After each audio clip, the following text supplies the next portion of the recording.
Welcome to Fiends Episode 3, Battlepass the Salt. I'm Ringo, and joining me is my co-host, Lazy Silver. Hey, everybody.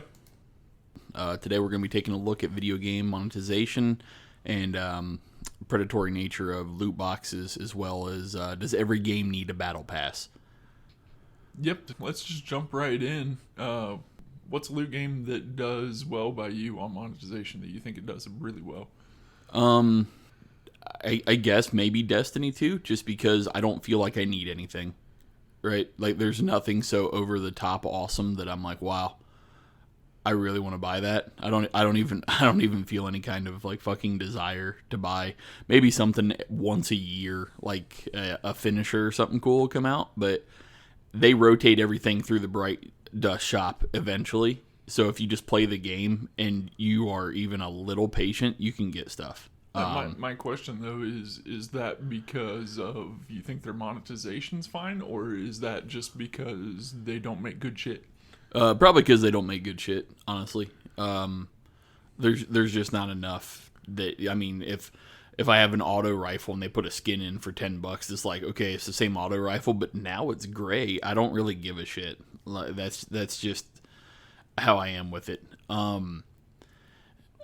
I don't know. I'm not a big fan of MTX shops in general, just because I'm older, I guess, now, so I miss just buying a game and now I have the game, you know?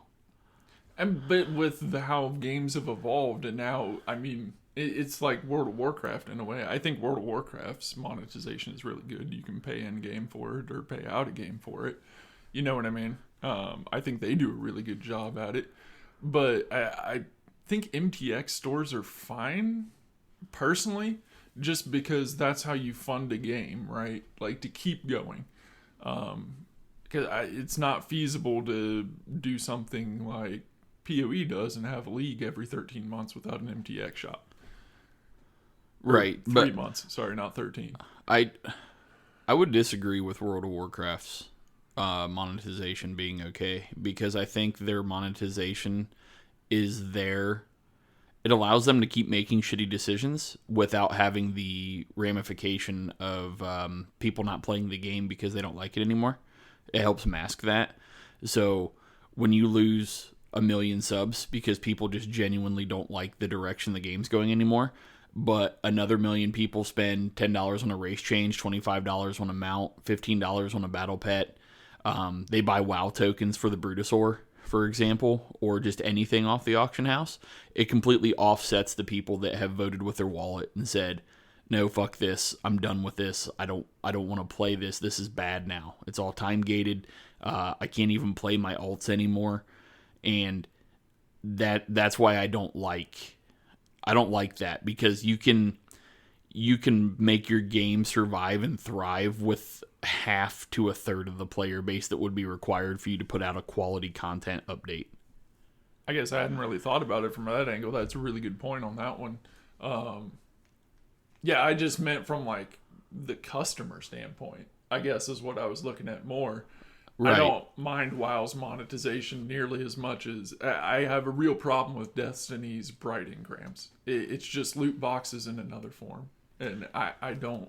Well, I don't think you've played since the expansion came out. Most of it is there's not a whole lot of stuff in the Bright Engrams anymore. It's literally, okay, gotcha. You just go to the store, it's like $7 for a skin, or a bundle's like $20 or $14 or whatever. Gotcha. I guess I quit right when they were still in the pushing the Bright Engrams. They weren't getting enough people to buy them, so they just started putting like, okay, you want to buy it? We made all this stuff, just buy it. And Good. That's how it should be. Yeah, that's why I don't really have a problem with it, because, like I said, everything that comes out of a Bright Engram rotates through the shop on the Bright Dust store, which you gain Bright Dust just from playing the game every week. So kind of like PoE, only Bright Dust is points. Well, yeah, but you don't just get points in PoE. Right, I just meant more of the stuff in the loot boxes goes to the shop for people to buy with straight some sort of currency. Well, yeah, but Bright Dust is free. Yeah, I get the difference on that, right? Right. Okay. I was just saying that, like, I hate when they put stuff in loot boxes and that stuff never becomes available later because they're then preying on it. And neither of these games does that. I'm just talking about other games that have in the past. Right. They'll put a loot box out and say, this is the only time this stuff is available. Oh, yeah. Yeah, that's a big thing. Overwatch is pretty notorious for that. And that's... If you don't make it available later, now you're double preying on people. You're preying on people with gambling problems, and you're preying on people that have a problem with the fear of missing out. Right, yeah, which that's a big problem a lot of developers are doing, and it's not even just with like loot boxes and MTX. It's all like, and this isn't on, well, I mean, I guess it is on monetization, right? Because developers are putting things in games that you can only get this for the next 6 weeks.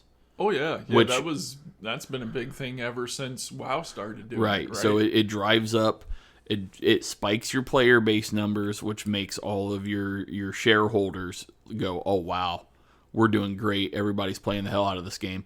And when you have that much more of a player base, you get more advertisers that want to partner with you, that want to like try to sneak ads into your launcher or into your game, or partnerships or whatever, where they'll pay you money and, you know, oh, at all of our Blizzard tournaments, we only use Logitech, or, you know, I don't know what Blizzard uses, but it brings in so much more revenue by spiking your player base, even if it is through an artificial means. Oh yeah, it's the reason so many MMOs and online games now have special events in October, November, December. It's because it spikes that player base number right at the end of their fiscal year. Right. Because everybody's like, oh, I can't do this again for another year, so I gotta do it now. Let's talk about battle passes. What's your feeling on battle passes? To me, it's just another form of monetization. It's what they're moving to because places are starting to, and by places I mean countries and states and whatnot, are starting to pass regulation on battle passes. Belgium, I think? Loot boxes. Loot boxes, yeah, that's what I meant. They're starting to pass rulings on loot boxes where it's definitely going to cut into profits. Right. So Battle Pass is the next scheme, right? Right. I like it better than loot boxes. I'll tell you that. Oh, yeah, I like agree. that you up front know exactly what you're going to get and when. Yeah, I don't... I'm just not... The thing about Battle Passes I don't understand is if somebody's paying the $10, why do they then have to play the game to get the MTXs? If I'm paying $10, like, you don't go out and buy a burrito and somebody's like, all right, now you have to do 600 push-ups before you can eat this burrito. Right, well... I'm paying for it. Just let me have it. I don't understand the time gating mechanic. It's not even $10. It's like $25 to $35, depending on what game it is. Like, Still. But, well, no. Time gating goes back to spiking up that player base. Like, you have to play to get it, which means you're putting more hours in, which makes the game look more profitable than it actually is. And I understand that, but it's still, from a customer perspective, I dislike it. Right, yeah, I'm paying I agree. the $30. Give me my shit. The only battle pass, and it's not a loot game, the only battle pass that I'm okay with of the games I play is probably Apex Legends, just because they do a pretty good job with the amount of free stuff you get from the battle pass, if you don't buy it, because every battle pass gives you, like, you know, scraps, right, if you don't buy it, just for playing, because they're trying to incentivize you to, like, you know, like every 10 levels you get a loot box, and you're like, wow, and then you look and you're like, whoa, if I bought this I'd get like 4 more loot boxes plus a skin plus all this other crap. But going back to like the Apex example, just because they've been doing a battle pass for a while now, their loot boxes are so expensive and predatory that the battle pass is actually a pretty good deal, just because it guarantees you like 5 legendary skins, which you might as well like drive down to your local fucking Huntington chapter and set out, you know, re-leverage your mortgage, take out a second mortgage if you're trying to get a goddamn heirloom in Apex Legends. Like, God be with you. Well, I mean, they're mixing the monetization strategies, which is even, to me, even more predatory in a way. Right. Well, because yeah, you're paying the money, you're getting a random thing, and on the other side of the battle pass, you still got to spend time to get it. It's like triple gating what you just paid for. Right, and they do a pretty... It's predatory, but it's honest, so I'm kind of torn on it. When they do a special event, they'll release an heirloom that you can guarantee get, but it's $240. Like, you get a bunch of skins and stuff with it, but it is $240. And the first time I saw that, it really pissed me off, right? I'm like, what? Wow, just in your face, give us $240 for this, which, I've never bought an heirloom because I'm not spending $240 to an EA-owned company. That's just not happening. If they were a small indie company and that's what they needed to make the game go, maybe. But they're owned by, Satan Inc. So, well, I mean, I guess that to me is the difference of why I will spend money on certain games but not others when they use the exact same type of stuff. Because right. I'm not gonna lie, like even if it makes me a little bit but of a hypocrite, games, I spend a ton of money on PoE. Right. Oh, same. Yeah. I've done my donating to PoE, but I want grinding gear games to succeed. Right, because I love that game, and right. In my opinion, they do right by the player base 90% of the time. I would agree. But going back real quick to finish up my little tiff with Apex, that $240 number, right? You look at it and you're like, wow, that's ridiculous. But then you start thinking about it, and you're like, wow, that's actually probably the most honest company, because every other company that does like the real big loot box pushes and battle pass pushes like that, they just don't tell you the value or the dollar amount it's going to take you to hit that level, and it's going to be higher. Oh yeah, but I think you're going to see a lot more games doing that because legislation requires them to. And it absolutely should. Loot boxes, I mean, why does every grocery store in America, for example, not have a slot machine? Because it's degenerate and it preys on people that have impulse control. Well, I look at it from a different way, and from a customer standpoint, would you go to Taco Bell and put in $1 or put in 50 cents, shall we say, and knowing you could get anything from a soft taco to a chicken quesadilla? Yeah, no, there's some you don't eat this item at Taco Bell that I don't want a part of. All right, I'm saying any restaurant. But yeah, just because there's foods you don't like. Right. Why do we treat shiny pixels in a video game differently than any other item? But so something that the shooter games are starting to do, and it's only first person shooters. It's not a problem in like third person shooters for like The Division, for example. But it's even prevalent in Destiny, which it's kind of sneaky and not enough people talk about, in my opinion. That is just deceitful as all get out. You'll get gun skins that change the sights on your gun. So Destiny doesn't have like it has built-in scopes. You can't like manually put a different scope on your gun, right? But it changes the iron sights at the end of your gun. Oh. And Apex does this shit too, where you'll have a gun that is basically like just a techno complete EDM dance party at the end of your gun if you don't have a scope, and it sucks dick to try to shoot, without a scope. Right. And then Destiny has some where you're like, yeah, this is fine, but you get a skin. Like I have the alternate skin for Thorn, right? Because I really like the gun and I was happy with the game at the time. I spent like $10, whatever. Gotcha. It made the iron sights, it like gives you extra range because it projects it out farther. Oh. And there's guns in Apex where it completely will like remove the bar. So it's like a really sneaky roundabout pay to win almost? Exactly. Or pay for advantage, I should say. Yes, it's not pay to win, but it's pay for advantage. And no one really talks about it. You'll see a thread creep up every once in a while, but I don't think anybody really wants to talk about it. You know what I mean? Because there's a difference between making my character look good and straight pay to win. Right. Or pay for an advantage. For an advantage. Right. Yeah, I don't know. I never really thought about that. I guess I don't play enough shooters, but yeah, that's really interesting. But on the I can see on the flip side from the devs, maybe they didn't intend those iron sights to be better. They just wanted to. Well, if the artist came up with right, a it has to fit that had a cool sight, and I don't think it's always on purpose that happens, because if it was on purpose, it'd be every gun, right? Fair. Because why would you not make it every gun has a slightly better iron sight in every shooter game on the skins that people have because then everybody feels like they have to buy it. everybody, every sweat lord, every try hard, whatever. That's what they're like. Oh well, $5 gives me a it makes it meta. Yeah, exactly. In Destiny though, I'm not convinced it hasn't been done on purpose because there's like 4 gun skins that's prevalent on. Gotcha. And it's always exotics, and sometimes it's like on a Crucible PvP meta gun when it happens, which is kind of most likely to buy it. It's that advantage. Yeah, it's been a little sketch, but I'm willing to.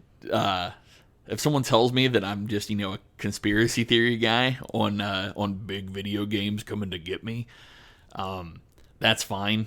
I probably am. I know I am, at least to an extent. But if you're going to go with conspiracy theories on things, this is at least one of the less harmful ones to go on. Right. It's just but yeah, that's the kind of thing that I'm starting to see in some games. Well, look at Path of Exile, the big hubbub that happened. Now, GGG fixed this. I'm not bashing GGG for this. I don't think this was their intent whatsoever. But Volatile Dead is notoriously prevalent in melting processors, just because of how much shit it puts out on the screen.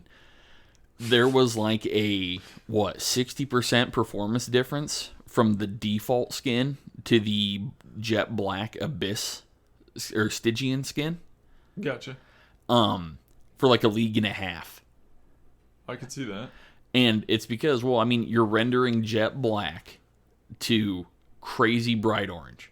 And it could have just been something the artist did different, right? Right. So it could be certain things that interact with the engine in certain ways, and it just turned out that way. And I know GGG didn't do that. They don't do that. You know what I mean? Right. They make their money off of the price of their MTX is pretty damn high. Most of their MTX usually introduces bugs when it first comes out that crash your character. Oh man, remember the Crucible portals? Yeah, when those first came out, I played for crash instances. I played for like a week, and I have 32 gigs of RAM. No, the Crucible one was memory leak. Oh, that's what it was. Because remember, I realized every time I got close to my portal, my character was like, Quaid, start the reactor. Like, his face is just melting.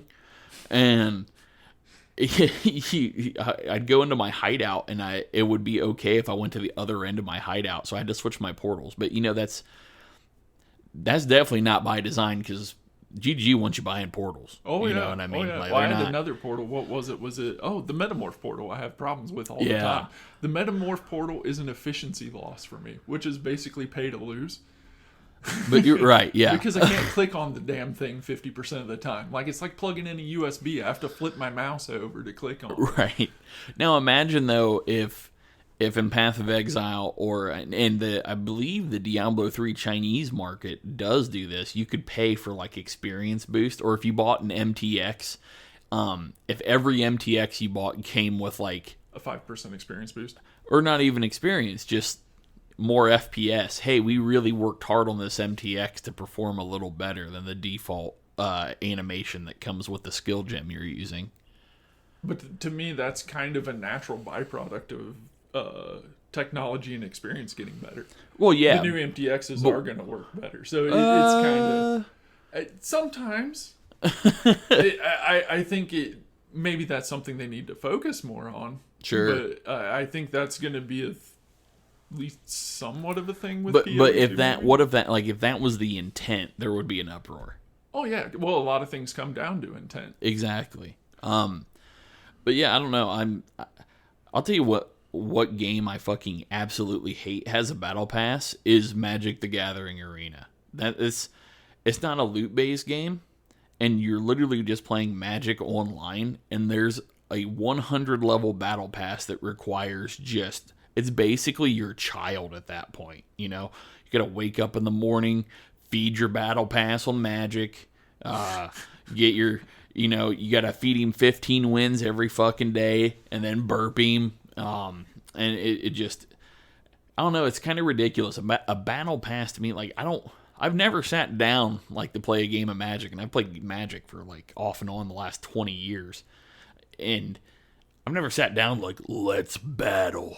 That has never crossed my mind one time when I'm like in that phrasing. Not consciously. But I think when you sit down at the table, your competitiveness kicks in a little bit more. I know mine does. Well, yeah, but when I think of I don't view a card game as a battle.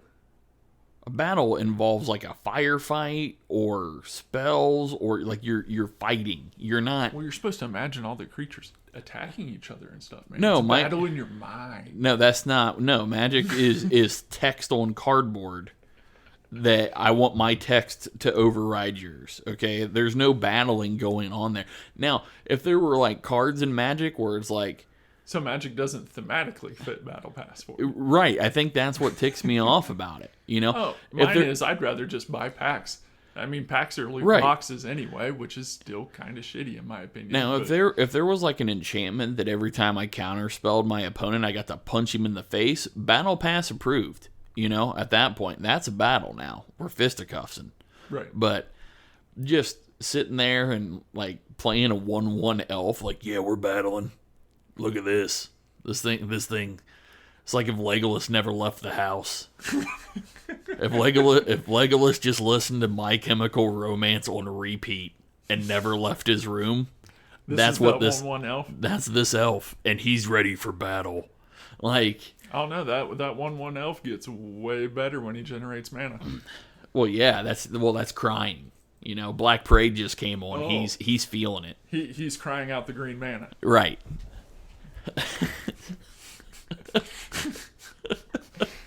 All right, get that. Legolas cries green mana and it turns into a Llanowar elf. Yeah, that's the thing. So, I don't know. Battle passes, I'm way more okay with, though, than loot boxes. Loot boxes are horrible. It says something to me that the best thing we can come up with to say about battle passes is, at least they aren't loot boxes. Well, yeah. I still just don't understand why we can't just buy things for straight money. Just give me cool armor to buy, give me cool weapons to buy, like skins. Because they don't just put skins up. They don't make enough money that way. I think they make plenty of money when their shareholders don't make them enough money that way. That's the problem. But that's a whole debate on why capitalism sucks or not sucks, right, or whatever. But yeah, I really do hate, though, MTX stores, because I do feel that in games that are making their money off of other ways, you know, like Apex is free to play. Well, I don't like an MTX store in World of Warcraft. I think exactly. That's goofy. That's what I'm already paying a subscription. Well, that's what I was saying earlier too. The MTX store in WoW originally started with like, I think the very first one was back when I was playing Burning Crusade. They did like you could buy a mount and it would donate the money to the AIDS Foundation. That I'm kind of okay with. Yeah, that's fine. Going to charity. Right. That's acceptable to me, even though Blizzard's only doing it to get a tax break. But now because they can write off all that. Right. But now you can just scroll and there's, you know, probably 20 to 30 mounts on the store, same amount of pets, and then... Which to me is super shitty because, and I would say this even with the charity mount, if I'm paying a subscription, those should be things I can earn in game. Oh, I agree. Period. Yeah, well, and where they make a lot of their money is boosts, right? Oh, sure. Boost and buying WoW tokens. Well, to some extent, I get like character transfers and shit. That does take. Well, yeah, your one group quits playing. You want to play with your other buddies, but they're on a different server, which that's not as big now unless you're playing Mythic because of how you can have cross server play. But it is if they're Alliance and you're Horde or vice versa, right? So right. I understand that being that needs to be an offering, right? But there was a guy I used to play with that changed his character name like 9 times. That is $90 Blizzard just got. That's 4 months, or not 4 months. That's 6 months of a subscription. Right. Just because dude wanted to change his name a few times. And I think some of those should come with the game. So like if you pay up front for like, I'm going to buy 6 months of WoW time. Right, 6 months. I'm the 6 month subscription deal. Mm-hmm. That should come. It should be the same price it is now, but it should come with like 1 realm transfer, 1 character transfer. You know what I mean? Sure, but I just hate that they're able to make so much money off of that because, like I said, it completely kills off the voices of the people that have voted with their wallet of not playing, not subscribing, because for every one person that cancels their sub, even if it's just they just cancel it for half a year, that's like one, or that's three people that pay for a mount or a server transfer or a pet. You know what I mean? Yeah, it gives the consumers reduced feedback in a way. Yeah, well, it gives you reduced power, because the most powerful thing you can do Is not give them money. is not give a game company money if you're unhappy with the product. And man, I wish more people would realize that. You know, how many times do you see somebody, you know, even a streamer or whatever, just, oh man, this game's shit, this game's garbage, it hasn't been good for 2 years. Okay, I'm gonna spend $100 on this new bundle that just came out. Well, way to really make them rethink what they're doing if they keep getting away with it, because you're compensating them. Oh yeah, yeah. They're getting what they want out of you without you getting what you want out of them. Right. Yeah, it's very one-sided when it comes to that. But yeah, I guess since we're talking about battle passes and since we both played it, what'd you think of Marvel Avengers? Oh, do you mean Anthem, but my character has a Thor skin? Because I thought it was terrible. I must admit, I wouldn't go so far as terrible. I think it did have a couple redeeming qualities. They were buried, and it was hard to find them. Like, I'm not. But gonna, I kind of said the same thing about Anthem, right? There are things to it that I like, but I'm not gonna knock anyone that is like, oh man, this guy's full of shit, I love Marvel's Avengers. Well, that's cool, dude. I'm not gonna tell you how to have fun, because that would make me the asshole, right? Right. Have fun however you have fun, as long as it's not like something nefarious or illegal. But I didn't like it. I don't want to play a game where, you know, Anthem had this problem, Division has this problem, but the Avengers made the problem feel even worse to me, because I like to play as Thor, and I tried playing as Hulk, and how am I not one-tapping a human red bar mob with a full-on uppercut from the Hulk? You know? Yeah, you're used to seeing these characters as gods, so when any form of sponginess is introduced, yeah, it just feels off. You know, I'd understand it, like a yellow bar, but he's like a mutated thing or a giant robot, or it's a boss fight. Like, I get that, because they do have, in their stories, they have things that counter them. But right, but as the little mob that you're supposed to kill in the hundreds. Right, when I see the Hulk throw a tank at the Hulk Buster in Avengers 2, and then I'm like, wow, that's strong. That really shows me how strong Hulk is. And then he punches a dude point blank, like with no pulling punches in the face, and it takes off a quarter health. Yeah, what the fuck is that? That's why I don't want to play that kind of shit. If the game was a brawler and I just got to beat the shit out of things, I'd have a lot more fun with it. I'll tell you that. Yeah, it's a weird thing to me where they took a game type, because to me it feels like Devil May Cry to some extent. Like, each enemy is decently tough. You have to hit them 4 or 5 times. You have some combos. You can do different combos. You have a dodge button. They're almost like God of War or whatever. Right, but I don't get the lack of power fantasy when I play Devil May Cry or God of War. Right? Because you're fighting powerful enemies. You're not fighting a dude with a mask. I guess my problem with it is not the power fantasy. It's the type of game it is. So it's taking a game like that and then mixing in loot systems, which are supposed to be on, like, at least in my opinion, more fast-paced games than that. Right. So you're taking a slow game and tying a loot system to it, and it just feels odd to me. Yeah. I mean, I saw it when they were doing the beta and all that, and to me, I went, holy crap, this is Avengers Dynasty Warriors, I want this. And that's not what it is at all. And that's not what it is at all. It's, yeah, like I said, it's more like a God of War, Devil May Cry with a loot system. Yeah. Grindiness, which to me, that's not a gameplay type I want to grind with, I guess. Yeah, I agree. I don't know. I prefer when I'm grinding levels and stuff, like Division 1, I really like that. A little bit of tactical, a little bit of once you got strong enough, guns blazing, cool skills, things like that. But it was weird in the Avengers because you don't have a ton of control over, like, it's not like Tony Stark's rockets that can home out to things. But like you said, when you were playing with Hulk, where he would target the wrong thing and throw out with the double heavy melee. Yeah. Right. It's your AoE skill kind of, but it's got a slow wind up. And I guess this is more my problem. The game with is how it mechanically worked. Right. Because like the controls were a little off. It felt sluggish. But my real problem was every move you do has way too long of a wind up time. Oh yeah, it has a huge wind up. How baby bitch is that dodge ability? Oh, the dodge ability's baby bitch, but I mean that's another problem with the combat system. But the real problem is the wind ups take forever, and the enemies, even the little pathetic like what are supposed to be one hit enemies, probably, they do enough damage to knock you out of your moves consistently. And the game throws like 20 mobs at you at a time, half of which are ranged, which is a real problem if your character you're playing does not have any ranged attacks really. Right.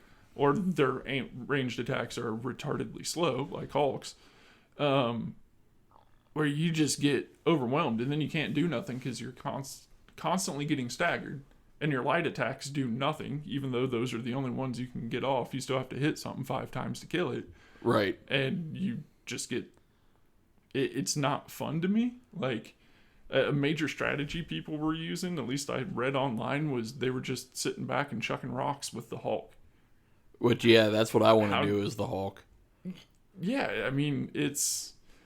Well, that's his catchphrase in every movie and every comic book, right? Hulk throw rock? No, Hulk poke, right? He's a poke damage character. He can't get all up in that ass like Hawkeye, Right. He's not strong enough. He has to poke. So, but yeah, if you want to try the Avengers, I mean, by all means, I would not recommend it personally. I thought it was a little weak. Yeah, I had some major issues with the combat, and the gear seemed very generic. That was one of my other problems. I thought the combat felt pretty generic too. It does. It feels generic, but it just feels the combat's not quite right for a looter game in my opinion. You feel weak, and even outside that, it's just not done very well. No, it's very very repetitive. And there's not like a whole. It's not like you brought up God of War earlier, where you can chain like 12 combos together. Like you don't get any kind of variety. It's just like you go out there, you do this one, you do that one, you do this. It's well, and I think the part that really got to me is like you can get more in different combos, but it's tied to the skill tree. That's what the skill tree is your combos, like your different combos, and that just feels really strange. Right. I don't know. Yeah, like I said, I didn't care for it. Yeah, and then it's like what the skill tree does in most games actually ends up on in-game gear, where it's like your rockets do X% more damage and whatnot. That's transferred more from skill tree to gear, which I found strange. Like, I don't mind that. I think it's an interesting idea. It's one of the few interesting ideas.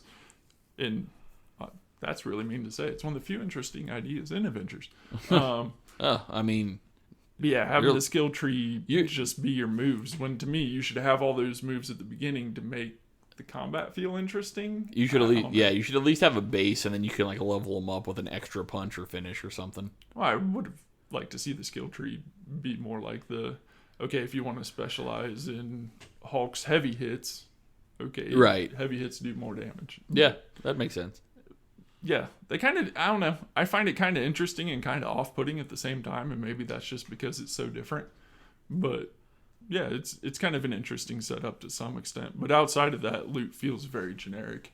Yeah. Like outside of those in-game gear pieces that do that kind of thing, loot's like, it just has a light level, and that's practically it. Yeah, it's with like 3 or 4 different perks. Right, I mean, some of them had like stats on them, like plus X to Valor or plus X to Resilience, which... They never explain to you what Valor and Resilience are. At least, not that I found.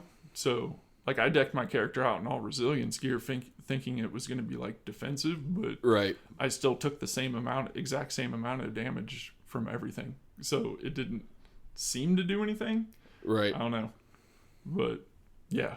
As far as my opinion on it, I mean, play it if you want, guys. But it's the only game I've ever tried to refund on Steam. So, Yeah, I refunded it after 41 minutes. yeah, mine was more like 5 hours or something like that. But it was, yeah. Maybe I didn't put enough time into the game. It just didn't hook me because of the combat. So maybe it gets better in later levels. I don't know. But I just couldn't put the time into it. I was getting so frustrated. Yeah, I was not having fun. I think we probably beat Avengers enough. Let's move on to a more positive topic. Let's go to what's new. What have you been playing that you have enjoyed? I'm still playing Destiny 2 from, I think I'm like a week back into it now. So, farmed up god rolls on most of the guns I want, and I finally had Anarchy drop after 30 runs, so I almost cried a little bit when that finally happened because I don't have to go back into that raid anymore. Nice. Other than that, I think that's been pretty much my main focus for the last week still. What about you? I was finishing up some Wasteland 3, and now I've been doing research on what I kind of want to play next. I was really hoping Avengers would... Wow, that's Freudian slip. Avengers would, occupy me to the next PoE launch, or heist launch. Right. Well, we're under 2 weeks away from that, so... Yeah, I'll find something else to play. I'll probably do another run on Wasteland 3 or finish my hard run on Wasteland 3 or something. You got Tony Hawk Pro Skater, too. Oh, yeah, we did pick that up, yesterday? Yeah, yesterday. Yeah, that's a good time. A lot of nostalgia. That soundtrack is amazing. Yeah, that soundtrack is just... makes me feel like I'm 12 years old again. See, I feel old because that game came out when I was 19. 99, I think? I think that was the first one. Yeah. So I was 19. I'm an old fogey. So, but yeah, that's all I've been playing for this week. Yeah, it's been a pretty good week though. Any interesting news you saw pop up? Game wise, not real. Well, it's not loot based, but I'm really excited for the Mario collection coming to Switch. Oh yeah, that's awesome. badass. And then Nvidia released new cards again for the third year in a row, which is kind of ridiculous. But this looks like an actual big jump as opposed to last time, which you'd have to be pretty dumb to have bought an RTX 2080. It's me, I'm dumb. I bought an RTX 2080. It's a great card, but like I'd have held off and struggle bust it for a year if I knew this was gonna happen. Honestly, yeah, I'm still running on a 1080, not even a TI. Yeah, non-TI. So yeah, I'm kind of looking at these pretty happy as soon as they kind of start being put probably in 6 months to a year when they start being put in reasonably priced PCs. I'm definitely right, and they're just rule of thumb with a video card. Everybody's gonna say, "Oh, get the 3070. It's gonna be the most popular." If it comes down to $150 or less, you might as well upgrade one tier and buy yourself an extra year of game time on that card. I absolutely agree.